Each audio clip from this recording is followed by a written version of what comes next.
What's up everybody, I hope you're all doing well and having a good day. After spending the last 6 months playing nothing but Final Fantasy XIV for the first time, I finally got through all of the MSQ. I've finished Shadowbringers, I've watched the Endwalker trailers multiple times. It's pretty much a daily routine now. Wake up, get a cup of coffee and put on the Endwalker trailer. And I've comfortably taken my seat in the Endwalker waiting room. I don't know how you've all gone so long doing this. I'm 1 week in, post MSQ, and you know I've kind of been in the waiting room for a week and I'm struggling. It's all I can think about, so my heart goes out to all you guys that have been sat waiting all this time. So I thought what would be fun is just to make a video just talking about Endwalker, because it's all I can think about, it's on my mind, and why not? I'm going to be talking about what we've seen at the end of Shadowbringers MSQ and in the Endwalker trailers. So if you've not got that far in the story, or you don't want to hear about what was touched on in the trailers, maybe give this one a miss.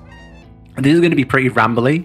And I mean, it's mostly guessing, so it's pretty ill-informed. But I just want to open the discussion about where I think Endwalker could go, my thoughts and theories, and you know, like maybe it's deep down it's what I want to happen, but it's what I think's going to happen. And the main part of this is, after I've given my thoughts and feelings, I really want you to just go to town in the comments and just let me know your predictions. And you can talk about anything you want. I'm going to cover a few key topics in this video and just give you my thoughts there. You can talk about those, or just talk about whatever the hell you want. The rejoining, Aseans, Charlian, Fun Daniel, Xenos, the areas you think we're going to go to, what the hell's happening with the moon. Just let me know what you think, because I know some of you have been playing this game for years. You've probably played through the story multiple times, and you can probably quote some obscure reference that I don't even remember. So I'm so excited to see what you guys are predicting. But I really want to see how wild some of you can get. And if you're watching this after Endwalker's already released, I'm sure this video has aged like milk. So please let me know how wrong I was. So, right, let's get into this. I'm going to break this video into a few little topics. Let's start out with number one. Zodiark and Hydaelyn. This is what it's all about, right? This is how this saga is supposed to end. So the Convocation summoned Zodiark to help save their dying world, and the one that disagreed with that summoned Hydaelyn to keep the balance.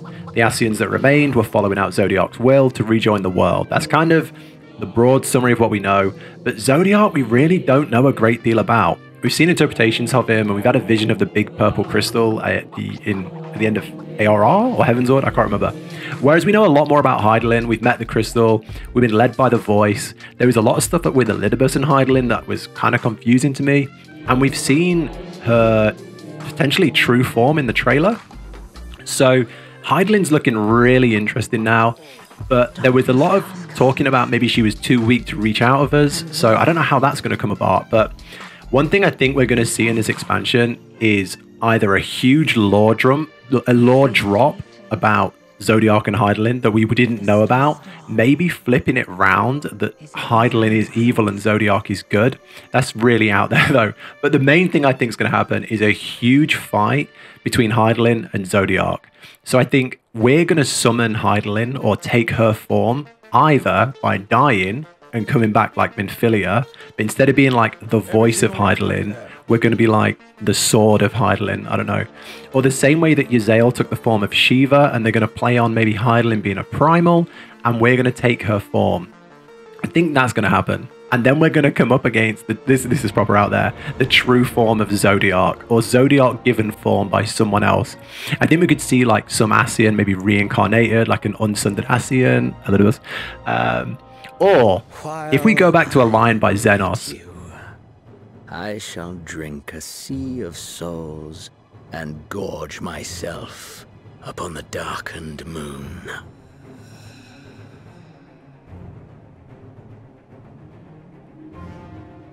Then you shall come to me, all roiling rage and rancor.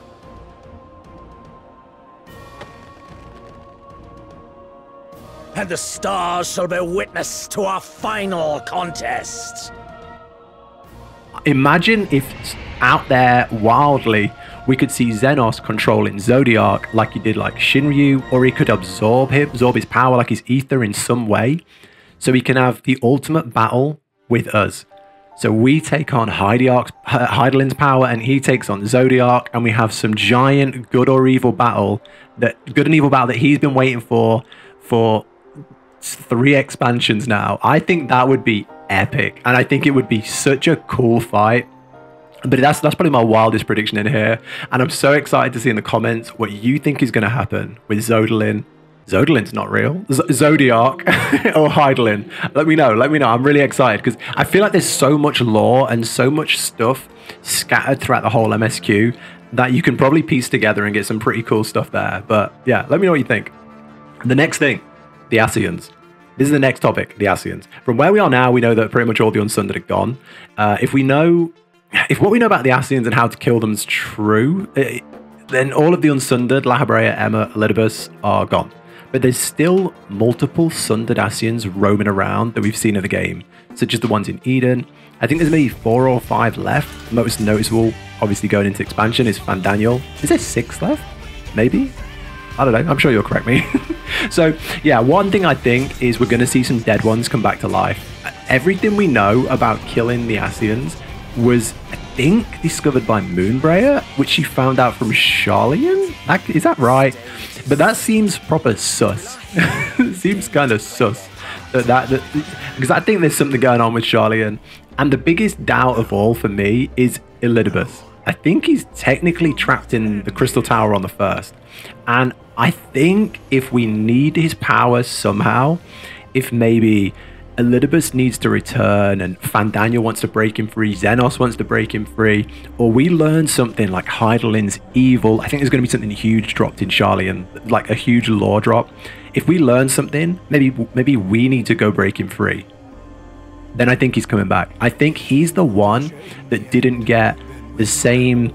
I mean, no one really dies. And that you can't say anyone in Final Fantasy is truly dead because they felt like they can bring anyone back at this point. But I think Elidibus had the least confirmed death out of the Aseans. So I think he's coming back. That's my big prediction here.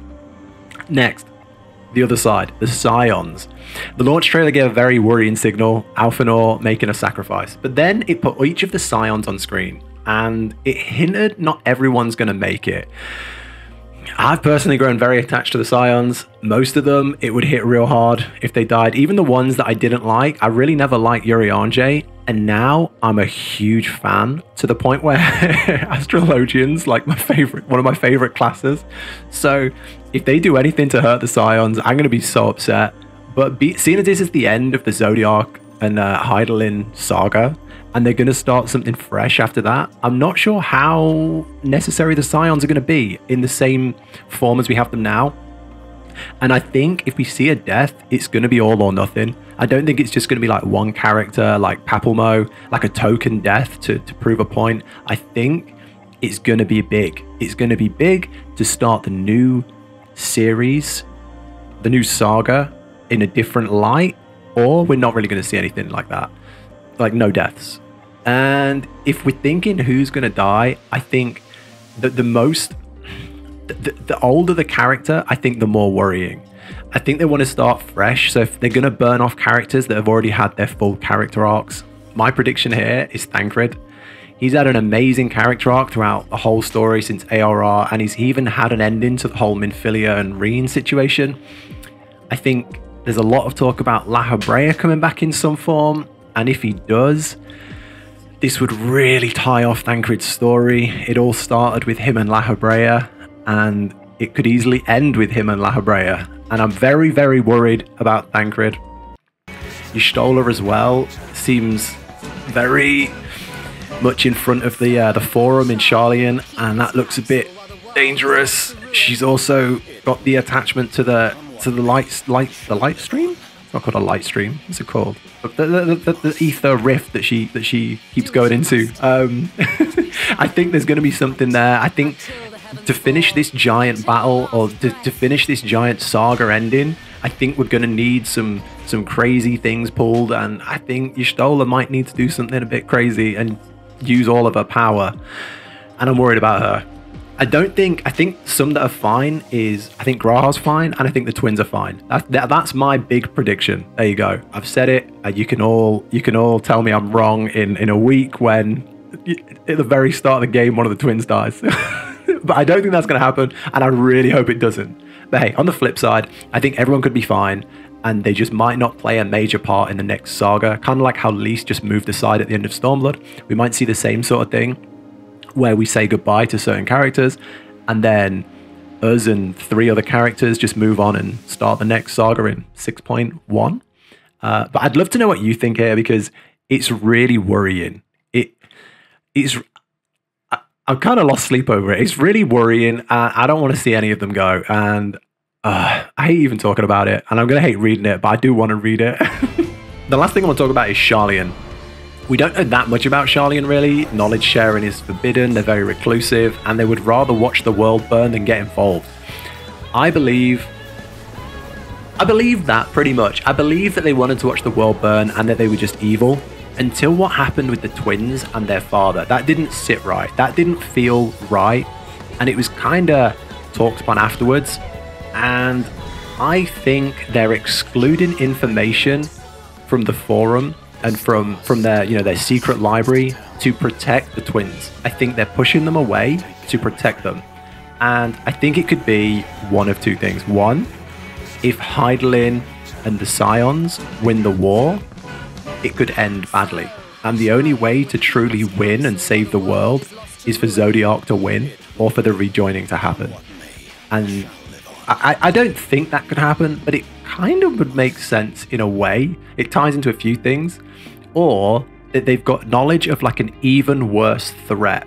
And they see like the war with the Garleans as petty in comparison. And while we're warring with the Garleans, we're missing out on some major threat that's coming and we won't be prepared, which may lead us to needing to team up with Xenos or the Aseans to fight some greater threat.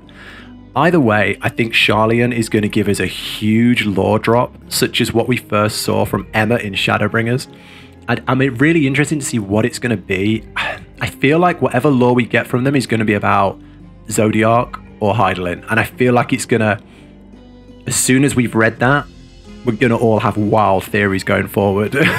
But again, I know someone out there has probably read everything about the Sharlayans, and you could probably quote 10 references. Maybe you've seen something in a side quest or a job quest, and you know something I don't, and I really want to hear it. I'm making this video because I want to know what you think probably as much as you want to hear this video, so... But that's pretty much it. That's a summary of like what I can't stop thinking about, the things that just itching away at me when I'm trying to sleep. I think, yeah, in summary, I think we're going to see a huge battle between Zodiark and Hydaelyn. I think we're going to take the power of one, and then someone's going to take the power of another in a huge trial that is just going to be insane. That's one thing that I think is going to happen. That's my big prediction. I think we're going to see Aseans come back, especially Elidibus, maybe Lahabrea. I think if Lahabrea does come back, it could be the end of Thancred. Please no. Please no. I personally think the twins are going to be fine. Copium's strong today. But I think they're going to be fine. But I do think some of the older Scions could be at risk if they want to start fresh. You know, a true Disney restart with Graha and the twins. That I think that's very risky. And then Sharlayan, I think, is going to deliver us some huge lore dumps that either send us against Hydaelyn or lead us against another big enemy that we haven't even considered. In terms of lots of the other things that were hinted, I really just don't know. The moon is a complete mystery to me. Some people have been saying that Zodiark is the moon, or that Zodiark is on the moon. I've heard some people say that the Allagans went to the moon to escape the rejoining, to escape the calamities. I don't know. I have no predictions of what is on the moon. Maybe I've missed something major, but what's on the moon, guys? Does anybody know? And I've got no idea what areas we're going to go to. I haven't seen any... I haven't really watched like media tour stuff that shows any... Like, I know some people have seen like the first dungeon and stuff like that. I've not. Not because I don't want to. I just haven't got around to it. So yeah, if there's something from there that gives you some wild theory, let me know. Let me know, definitely. But other than that, I'm going to wrap it up. I just want to talk about Endwalker, and I think I've done that for about 15 minutes. But now I want to read about Endwalker. So yeah, let me read your comments. I'm really excited. Other than that, I'm going to end the video here. I just wanted to clear my mind, embrace the Endwalker hype, because it's all I can think about. It's so close. If you enjoyed this video, liking the video helps me out with my own primal mother YouTube algorithm. and leaving a comment is the best way to empower her. And of course, subscribe to the channel if you want more Final Fantasy XIV content. We've also got a Discord if you want to come and chat to other people and join the Endwalker waiting room with all of us together. Other than that, take care, and I'll catch you on the moon.